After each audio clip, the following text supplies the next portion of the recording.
Good morning, you beautiful people. I hope you guys are having a wonderful day today. Welcome to another casual commentary here on Monday. Today, I want to tell you a story involving a very, very underrated map. This is a story about how much I love Zetsubou No Shima. So I had in the back of my head the desire to play Zetsubou No Shima for quite a while. You know, I love going back and watching like old streams of Easter egg hunts and first time playthroughs and that stuff, and I really wanted to experience Zetsubou No Shima, except I knew that if I was gonna experience it, it was gonna be like a one-time thing because it is a complex map. You know, you have to experience it all at once and then you have your fill and then you're good. So on Saturday morning, when I had all my videos prepared, I had most everything done for the week, I said, you know what, let's have some fun, let's play some Zetsubou No Shima, and that's exactly what I did. I hopped in round one, started getting things going. You know, I started looking at my challenges, having those in the back of my head, and luckily I got decent challenges. None of them were too difficult to do and that stuff, so I started to open up the map, and it just started to hit me a little bit. I was like, alright, starting to get it, starting to understand what's going on here, starting to open up everything. It's a very expensive map. There's lots of doors to open, there's lots of setup processes, but it's not as difficult, it's not as tedious as I remembered. I did the first skull ritual on round one because that's the easiest way of going about it, but then I kind of just saved the rest of the skull rituals until I had the KT4. But anyway, started to open up all the map and that stuff, and I've always been a huge advocate for how you turn on power in this map, and it is really, really cool. You know, I know we all think it's convoluted and maybe a little bit tedious, but man, I love it, and I think it's an experience that I wouldn't want to trade away. It is difficult, it is convoluted, it might be too much for some people.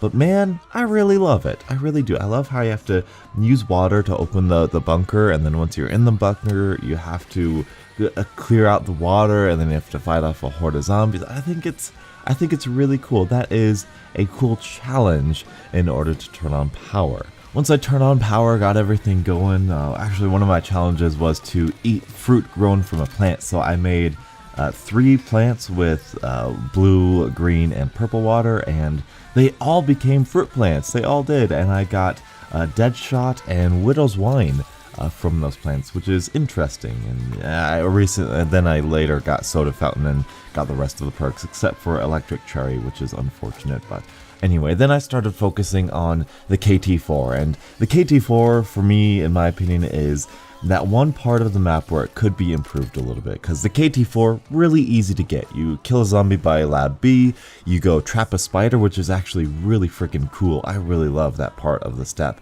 And then you go get a plant from the underwater swimming section, which is also really cool, by the way. I love the underwater parts of this map. So it's a really cool wonder weapon. The wonder weapon itself, in my opinion, is severely underrated. It's really good, and it's really consistent too. It's not like a thunder gun, you know, it's not like a staff or a bow where it's gonna save you in some situations, and I think for that reason people underrate it, but it's gonna do damage. Like, it's gonna kill zombies, it's gonna kill a lot of zombies, you know. It's definitely better than the Ray Gun Mark III. It has a lot of damage, a lot of killing potential, and just the animation and the thing that it does to zombies is really cool. Now, in terms of the upgrading process, I was like, I don't know, I don't really like it, you know, it's kind of convoluted. The spider boss, let's talk about the spider boss, because that's part of the upgrade. It's amazing. It's just so cool, it's atmospheric, it's a challenge, and I love it. I love it so much. It's not that difficult, alright? It's not that difficult, but you feel epic. You feel epic. It's a mini boss in a zombies map. It's so cool. It's just so cool. Then you get free Widow's Wine. It's amazing. So that part of the step, easy. Even completing the challenges wasn't that bad for me. I got the electric shield pretty early on. So that wasn't too bad, so I got that part where you have to like melee the thing and go down and get the liquid divinium. The part that I don't like about it is watering the plant underwater for a couple rounds, and that's really, really difficult. I got pretty lucky though, because I was actually pretty smart, because I ran a couple rounds after a spider round, And then I went down, I held a zombie, and I planted the seed, I watered it, killed the zombie, got lucky enough, and was smart enough to plan out to have a spider round. So the spider round started, I went, and then I watered the plant again, killed all the spiders, super easy, went down, watered the plant again, and I didn't have to, like, it wasn't sketchy at all, I didn't have to fight off a wave of zombies underwater. It was really good. So I got really lucky with that, got the Masamune. Really one of my favorite wonder weapons in all of zombies, just because of how cool it is. You know, it reminds me so much of the sickle fire.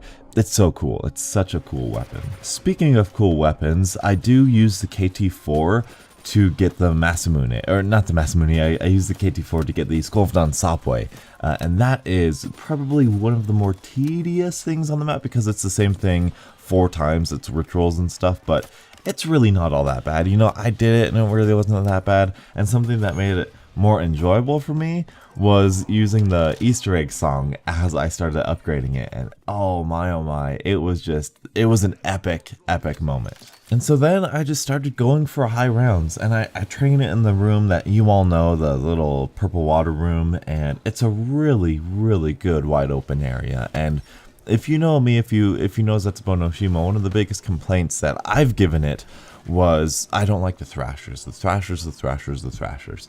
I think they might have ninja patched the thrashers, because this game, they weren't an issue, like, at all. They weren't that big of a deal. When I played Gorod Krovi last week, the Manglers and the Valkyries were a much bigger deal than the Thrashers were. The KT4, the Masamune, the Skull of NanSapWe, those are your best ways of dealing with the Thrasher, but if you're looking for Gobblegum alternatives, something that I found that I do enjoy using and I will use on Zetsubou No Shima is Slaughter Slide and Pop Shocks. Really good for Thrashers. Pop Shocks one-shots Thrashers, so does Slaughter Slide if you're like on target with it, I'll say. But surprisingly enough, the thing that I really think is one of the only things wrong with Zetsubou No Shima is going to be the spiders. The spiders, there's a weird balance that you have to achieve. The spiders spit at you, which is fine. The spiders will not train with the zombies, and the spiders will get in your way. And I think that's the issue here. I think the issue is that spiders actively try to get in the way. And that's not fun. That's not good. I actually had, since I had Soda Fountain, I got Mule Kick, and I had the Masamune, the SER with the like dead wire because that's on the wall there, and I had the Marshals. The Marshals I kept out just for the spiders. The zombies weren't bad, the Thrashers weren't bad, it was the spiders. And so that was just interesting to me. You know, you always had to be on your toes, and they put me in some very uncomfortable situations there. But man, oh man, the Skull of NanSapWe, the Masamune, and the Marshals, such fun weapons. When I kill a horde of zombies with the skull, with the Masamune, the KT4, I'm having fun. I was having a blast, man. I was having so much fun. It was so cool to do that. Every time I saw max ammo drop, I just got a little smile on my face because I just spammed the KT4, the Masamune on the ground. It was amazing. One thing I do want to say, they need to give you more ammo in the Masamune or the KT4, just because, you know, it's not just a wonder weapon. It's not just killing zombies. You know, you water plants with it, and you can shoot spores to go faster around the map, which is actually incredibly fun and incredibly useful. I think it's one of the best things, it's one of the best modes of transportation in zombies. It's shooting a spore and like going supersonic and going super speed. It's super fun. So they just need more ammo in that. But the rounds were super fun. The rounds were incredibly entertaining to play, and I finally did it. It was at round 50, and I went outside because I was going to look for it. And if you don't know what it is, it's epic, because I sat there, I popped it in plain sight, I got all ready for it, and I didn't see it. And I was like, maybe it glitched, maybe it's not ready. So I was like, alright. So I take out my skull because I don't want to die, and I start killing zombies, but then I hear it. My skull does not like you either.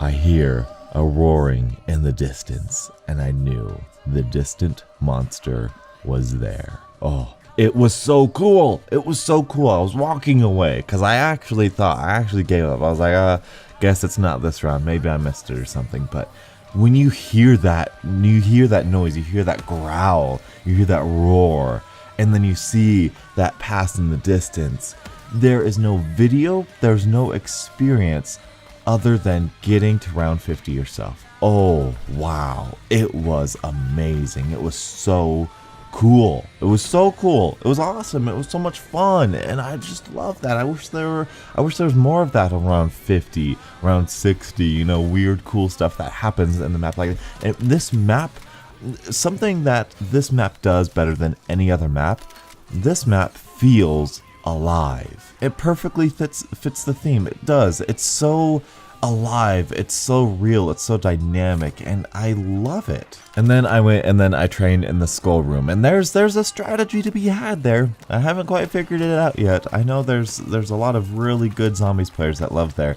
It's a crazy fast spawn rate though. Like, you kill a zombie, bam, one pops up like immediately. It's a super fast strat, and I think there's some potential there for us to have some fun. But I gotta say, after playing this, after playing Gorod Krovi, I cannot, in good conscience, create a top 5 best maps of Black Ops 3. I know I already have. I already put the list out. You know, Gorod Krovi and Zetsubo were at the bottom. Revelations was in the middle, and then DE and Shadows of Evil were at the top.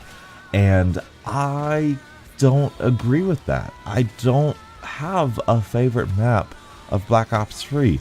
I don't think I have a favorite zombies map because each and every map is different. Each and every map is designed, it has a different intention. It wants you to feel something different. It wants you to experience something different. The KT4, the Masamune, the power, the plants, those are things that you aren't shown in any other map, that you aren't given in any other map. The spider boss, this is stuff that cannot be recreated in any other format, in any other map, and it's something unique to Zetsubou No Shima, and I freaking love it. I love Zetsubou No Shima. I really honestly do. I think this is going to be a map that I'm going to play and enjoy for a long time. There are very few things that I would change about this map. There are some things that I would do for like quality of life stuff, like a little bit easier upgrade, more ammo, just small things like that, but the essence of this map is stinking beautiful. Zetsubou No Shima might be the most underrated map in Call of Duty Zombies history. YouTubers bash it for no reason.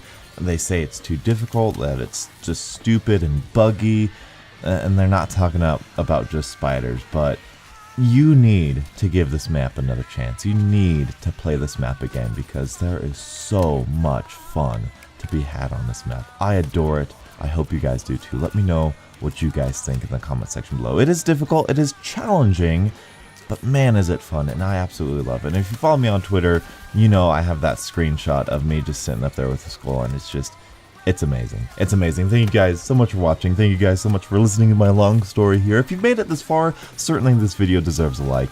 And until the next absolutely beautiful Zombies morning, I'll catch up with you guys later. And as always, stay beautiful.